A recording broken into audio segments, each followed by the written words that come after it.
d'une autre approche, hein, d'une autre dynamique, qui est une opération donc, que nous avons baptisée à la rencontre 2.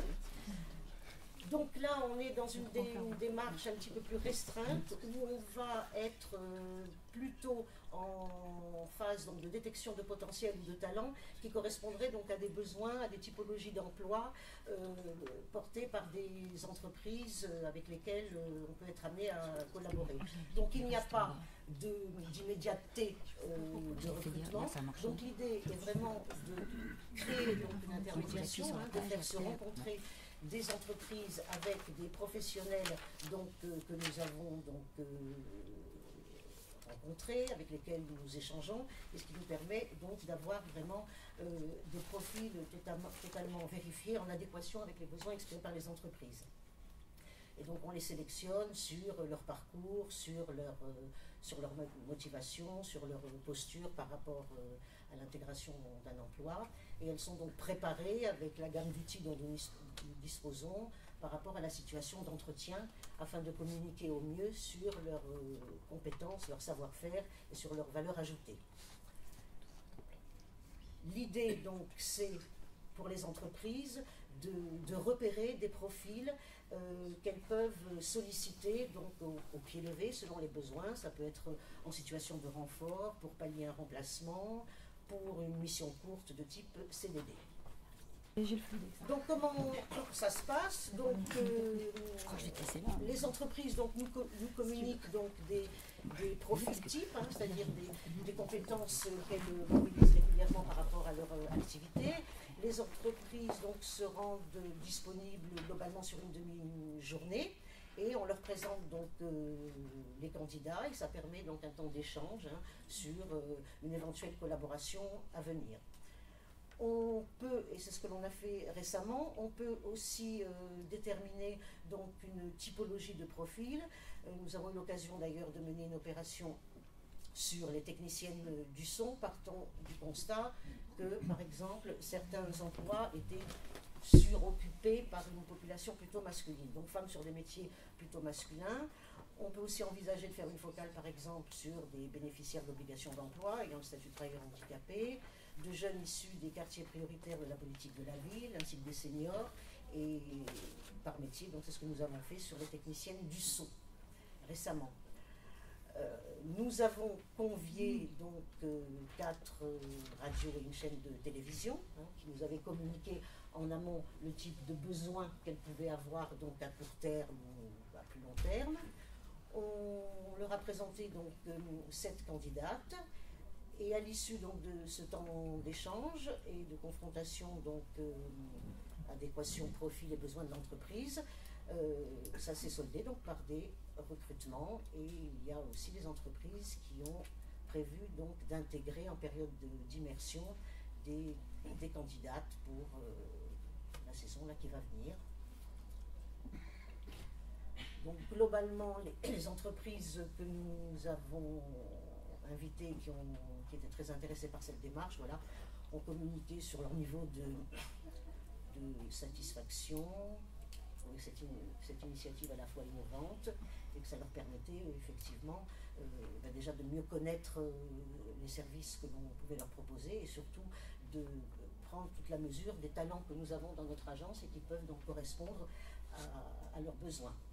Donc voilà un extrait, je dirais, de leur témoignage. Mais après, vous les valorisez comment, ces ressources qui ont été identifiées par des grosses boîtes là, vous les valorisez comment? Comme un vivier de compétences? Alors tout à fait. L'idée, donc on est bien en détection de potentiel, c'est bien donc un vivier de compétences validées qui va permettre que les entreprises vont pouvoir, dans lesquelles vont pouvoir piocher quand surgira donc un besoin relativement urgent, hein, donc sur une opérationnalité immédiate, effectivement. C'est un peu un travail aussi qu'on fait, on fait déjà le dating avec Disney, mais on a aussi la notion de vivier avec Disney, c'est la même idée, puisque ils peuvent piocher une fois que ça a été validé parmi des personnes qu'ils rencontrent dès qu'ils ont une potentialité. Et donc il y a un gain temps majeur hein, par rapport... surtout pour les petites boîtes, c'est intéressant parce qu'eux ne peuvent pas mobiliser comme ça. Voilà. Donc d'avoir des viviers dans lesquels ils peuvent piocher, c'est super bien. Voilà. Et ça, on peut le mettre en place pour n'importe quelle petite entreprise du moment qu'on a une thématique et qu'on sait où on va. Alors pour témoigner de la prochaine rencontre qui va donc être organisée dans nos locaux le 18 juin, vous envoyez donc sur la séquence de l'après-midi, nous organisons donc une prochaine rencontre donc autour des techniciennes. Si vous avez dès à présent des besoins, vous pouvez bien sûr vous rapprocher de nous, de Jason Jobert ainsi que de moi-même, Catherine Vaugier, afin de voir avec nous quels seraient éventuellement donc les profils vers lesquels vous seriez peut-être potentiellement intéressés. N'hésitez pas, vous pouvez donc nous communiquer vos profils de poste, ceux pour lesquels vous êtes peut-être en réflexion, et voir comment avec vous nous pourrions peut-être trouver la configuration donc, des postes. Et à partir donc des éléments que vous nous portez, nous allons donc construire cette rencontre et aller identifier les profils. Dans l'esprit de rencontre et de journées particulières, nous avons aussi mis en place des journées dites thématiques. Alors, ces thématiques, elles peuvent être donc à l'exploration, soit éventuellement donc de problématiques identifiées dans l'entreprise, autour donc et aussi des métiers, et éventuellement avoir une nécessité de développer un réseau professionnel. Voici ici donc des exemples déjà de thématiques qui ont donc été mises en place. Nous avons donc participé à ces rencontres auprès donc de radios associatives, de syndicats de radio, Audience, l'AFDAS, nos partenaires. Autour de la production de téléfilms, de séries, donc la CNC a été aussi notre partenaire, et SACD évidemment. Nous avons aussi donc déjà fait une thématique autour de la 3D, du numérique, et tout dernièrement, début avril, autour de l'alternance. Alors, l'alternance, pourquoi? C'est parce que, évidemment, vous l'entendez, je crois, de façon aujourd'hui très présente, prendre en compte donc, les jeunes aujourd'hui dans leur particularité sur l'accès à l'emploi. Nous avons pensé qu'il était intéressant d'aller, à partir de notre fichier, donc nous avons pu trouver la particularité notamment de nos jeunes issus d'un BTS audiovisuel et qui sont en voie de professionnalisation, et pour lesquels entrer dans le secteur est peut-être pas toujours très probant. Et nous avons pu faire le constat de voir qu'il y a un secteur pour lequel, eh bien, nous sommes peut-être à un horizon un peu différent de ce que les jeunes pourraient penser, qu'il y avait un secteur donc aujourd'hui très très présent au niveau du recrutement, c'est-à-dire le secteur touristique. Le secteur touristique qui aujourd'hui, et depuis déjà quelques années, a des besoins très très présents sur les professionnels du son et de l'image. Donc, à partir de notre base de données, nous avons donc organisé cette rencontre où donc 1085 jeunes ont été contactés sur l'Île-de-France. 30 ont confirmé leur participation. Nous avions donc 3 intervenants dans le secteur du tourisme, donc le Club Med, le voyage, et l'école de formation unique en France, l'école du village qui se trouve dans l'Aveyron. Nous avons pu, à l'issue de cette présentation, donner la possibilité à ces jeunes d'avoir un regard croisé sur la mise en place donc, de leur démarche d'action d'aide à se professionnaliser. Nous avons surtout proposé ensuite à ces jeunes, à partir de l'intérêt qu'ils ont pu entendre, de leur faire une proposition d'un accompagnement global à ce recrutement. Nous nous sommes donc là mobilisés pour, à terme, pouvoir leur permettre d'avoir une réussite à cet entretien d'embauche, donc de leur proposer la série donc, de nos gammes d'accompagnement sous forme d'ateliers, collectifs et individuels, pour les préparer à cet entretien. Vous voyez donc ici une précision aussi. Donc notre agence aujourd'hui, par ce partenariat qui est en cours aussi lui de signature, d'avoir maintenant la possibilité de pouvoir bénéficier des recrutements, plus particulièrement du Club Med, autour donc des métiers autres que techniciens son et lumière, tout ce qui sera autour des métiers dits de la décoration, et pour nos collègues donc des artistes, tout ce qui sera donc chorégraphe et DJ. Un groupe de travail aussi est actuellement en actualité pour le moment sur la préqualification des jeunes.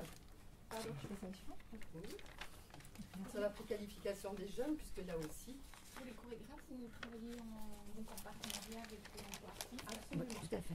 Dès qu'on monte une action, on travaille en partenariat par rapport aux détections de besoins. Et on peut organiser les mêmes choses des deux côtés en partenariat. Là, quelques témoignages donc, de cette journée donc, parmi nos intervenants. Voilà. passer à la suite. Les tables rondes. Sophie. Alors, parmi d'autres initiatives donc, que nous avons prises depuis quelques années déjà, puisque là c'est une illustration d'actions qui ont été menées en 2011. Donc nous organisons donc des tables rondes professionnelles autour ou d'une thématique métier ou de l'actualité relative donc, à un secteur professionnel, que ce soit au niveau technique ou autre. Donc là on a eu l'occasion d'organiser quelque chose, une journée sur le cinéma, où des représentants du secteur et des professionnels donc, ont accepté de venir livrer donc, des éléments de leur parcours, de délivrer des conseils, de délivrer aussi des informations sur des éléments administratifs ou réglementaires. Illustration, voilà, témoignages de professionnels par des personnes qui ont été césarisées, là, que l'on voit là également, et sur les contraintes que peuvent rencontrer un réalisateur. Donc en général, c'est un format un petit peu plus restreint, qui permet donc une interactivité avec les invités, qui sont issus donc, des métiers en relation avec, par exemple, les métiers du cinéma, et qui permettent donc d'avoir vraiment un temps privilégié d'échange avec des professionnels.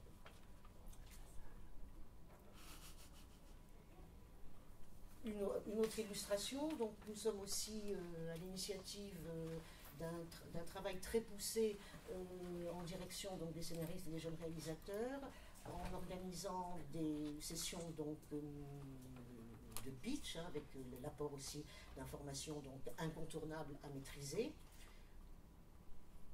Voilà, avec des partenaires tels que des conseillers de fiction de chaînes de télévision. Et nous avons aussi donc un autre axe de travail, workshop, atelier de travail, qui nous permet donc de se centrer, d'échanger autour d'une thématique, d'une problématique, où on est là plus dans une démarche, je dirais un peu d'innovation, de recherche d'actions nouvelles par rapport à des thèmes que l'on peut identifier. Ça peut être la diversité, les mesures gouvernementales, des actions innovantes, et nous avons d'ailleurs voilà, un événement qui est prévu prochainement au mois de juin, qui sera axé donc, sur la diversité, qui est une action donc, qui a été menée et qui est régulièrement reconduite, parce que c'est vraiment reconduite tous les ans, parce qu'effectivement les entreprises sont très preneurs, et on travaille avec des grands groupes et des toutes petites entreprises qui aiment bien se retrouver et travailler autour de la table sur ce domaine de la diversité. Ils se passent même des tuyaux entre eux, et donc ils aiment bien ce genre de choses. Ça permet de faire évoluer les entreprises par rapport à ça. Je repasse la parole à Catherine. À venir, le prochain workshop diversité terre audiovisuelle, un nouveau groupe d'entreprises, donc autour d'une thématique, donc celle de la diversité à nouveau.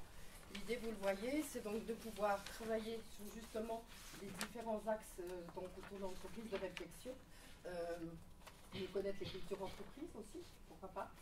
À partir de là, donc d'échanger sur des bonnes pratiques que l'on pourrait donc identifier, construire une feuille de route et s'échanger des informations, avoir des revoirs croisés. Ce prochain workshop va donc se tenir au mois de juin. Vous le voyez, un invité d'honneur est présent de par le passé, un passé relativement proche encore. Rachid Arabe a été donc présent sur l'un de nos workshops.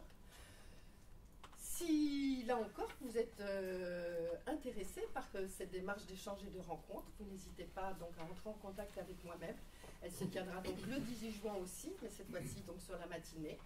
Et pour ne rien nous cacher, pour le moment, nous sommes en attente de confirmation donc d'un invité d'honneur qui pourrait être Harry Rosenberg. Voilà. Excusez-moi, vous êtes sur toutes les diversités, sur la diversité des âges, toutes les diversités. Absolument. Absolument, absolument. Toutes les diversités. Alors pour en dire un petit peu plus sur ce que l'on a évoqué précédemment, donc une action très présente chez nous également, c'est tout l'accompagnement via les séances de pitch, qui nous permet donc de travailler, d'accompagner les réalisateurs scénaristes porteurs de projets et de les présenter en finale auprès de producteurs par rapport aux thèmes séries, unitaires, programmes courts, documentaires, longs métrages, films d'animation. Au niveau télévision, d'ailleurs, 10 conventions ont déjà été signées entre participants et producteurs en 3 ans et demi. Alors, comment ça se passe, l'organisation du pitch? Donc, il y a un premier appel à candidature en direction donc, du public cible. Il y a toujours un temps d'information collective où les animateurs de cette prestation donc, présentent la modalité, l'organisation, le séquencement, hein, le délai dans le temps. Il y a une présélection accompagnée avec donc, un professionnel du secteur. Des petits groupes sont constitués en général par un format plutôt restreint, 6 à 8 personnes. Ils bénéficient d'un parcours d'accompagnement sur 2 mois où ils travaillent donc complètement la technicité pitch pour promouvoir leur projet, pour en parler avec les bons mots, pour adapter le discours en direction des professionnels. Et au final, ils sont présentés auprès d'un panel de producteurs. Donc voilà, l'illustration voilà, d'un séquencement. Et plus particulièrement, dernièrement, nous sommes présents sur divers événements, dont le salon des lieux de tournage de cinéma, qui a eu lieu au mois de février, où nous avons donc organisé sur le salon lui-même donc la présentation de 8 projets en direction de 80 producteurs qui étaient présents. À l'issue de cette présentation, d'ailleurs, un des pitchers a été contacté la journée même par la Gaumont, par exemple, et une autre donc, a été sélectionnée par un autre groupe de production et qui est en train donc, de signer un contrat de collaboration.